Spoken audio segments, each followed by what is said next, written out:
अगली बड़ी खबर, पूर्व सीएम हरियाणा के ओपी चौटाला, उनकी मुश्किलें बढ़ती नजर आ रही हैं। आय से अधिक संपत्ति का मामला जिसमें पूर्व सीएम ओपी चौटाला के खिलाफ आरोप तय हुए हैं। दिल्ली कोर्ट ने मनी लॉन्ड्रिंग मामले में आरोप तय कर दिए हैं। 27 फरवरी से इस मामले में ट्रायल शुरू हो जाएगा। बड़ी खबर आपको दे रहे हैं, पूर्व सीएम हरियाणा के ओम प्रकाश चौटाला, उनकी मुश्किलें बढ़ती हुई आय से अधिक संपत्ति मामले में चौटाला के खिलाफ आरोप तय हुए हैं। दिल्ली कोर्ट ने मनी लॉन्ड्रिंग मामले में ये आरोप तय किए हैं। 27 फरवरी से इस मामले में कोर्ट में ट्रायल शुरू होगा।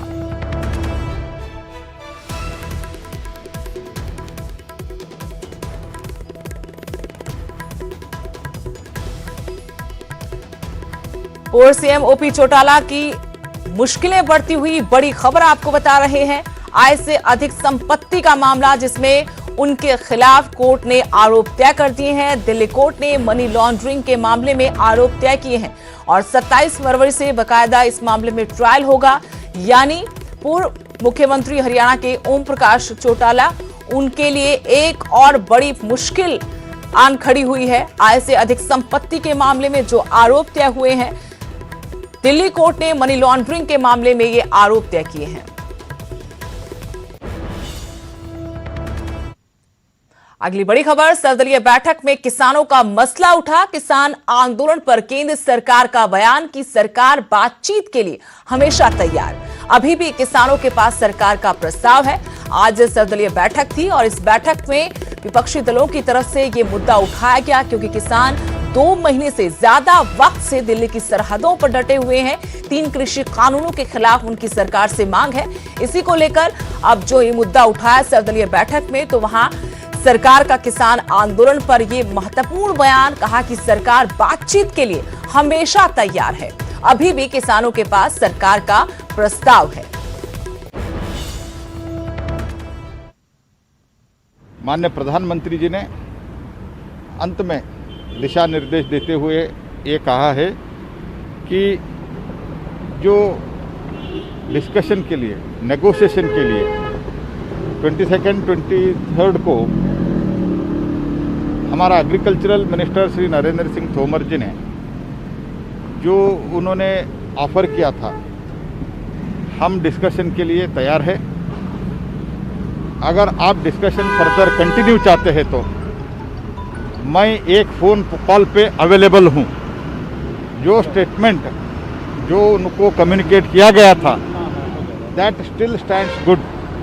सरकार बातचीत करने के लिए तैयार है। ऐसा जो हमारा एग्रीकल्चरल मंत्री जी ने उस दिन कहा था, वो अभी भी ओपन है।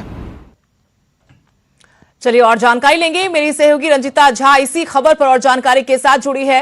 रंजीता, जहां एक तरफ किसान डटे हुए हैं और खत्म होता हुआ आंदोलन अब एक बार फिर जोर पकड़ रहा है, उधर आज सर्वदलीय बैठक में सरकार की तरफ से फिर कहा गया कि सरकार किसानों के साथ बातचीत को तैयार है।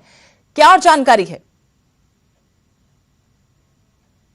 ये बैठक आज बुलाई गई थी और उसमें तमाम चर्चाएं की गई। सभी पार्टियों ने अपनी अपनी बात रखी, लेकिन ज्यादातर जो विपक्षी पार्टियां थी वो इस बात पर सरकार को मनाने की कोशिश और ये मांग की उनकी कि सरकार किसान आंदोलन को किसी तरह से खत्म करवाए।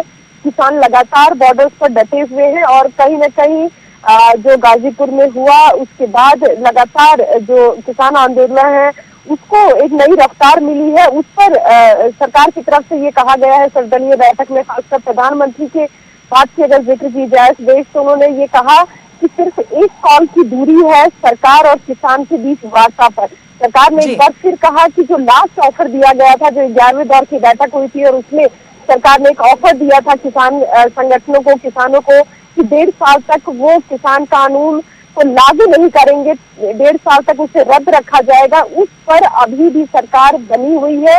सरकार संगठन, जो किसान संगठन है, वो क्या चाहते हैं, वो क्या चर्चा करते हैं और अगर वो फैसला ले लेते हैं तो उसके बाद किसान और सरकार के बीच बातचीत हो सकती है।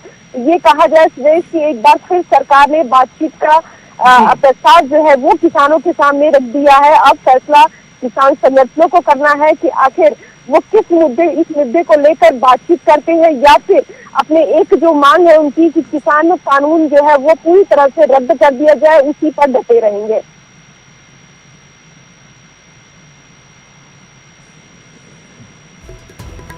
जी रंजीता, शुक्रिया तमाम जानकारी के लिए। तो आज सर्वदलीय बैठक थी और इस बैठक में विपक्षी दल की तरफ से जब ये मुद्दा उठाया गया किसानों का, इसी पर सरकार ने एक बार फिर अपना रुख साफ किया कि किसानों के साथ बातचीत को तैयार है और कभी भी इस बातचीत के वजह से सरकार पीछे नहीं हटी है। अभी भी किसानों के पास सरकार का प्रस्ताव है।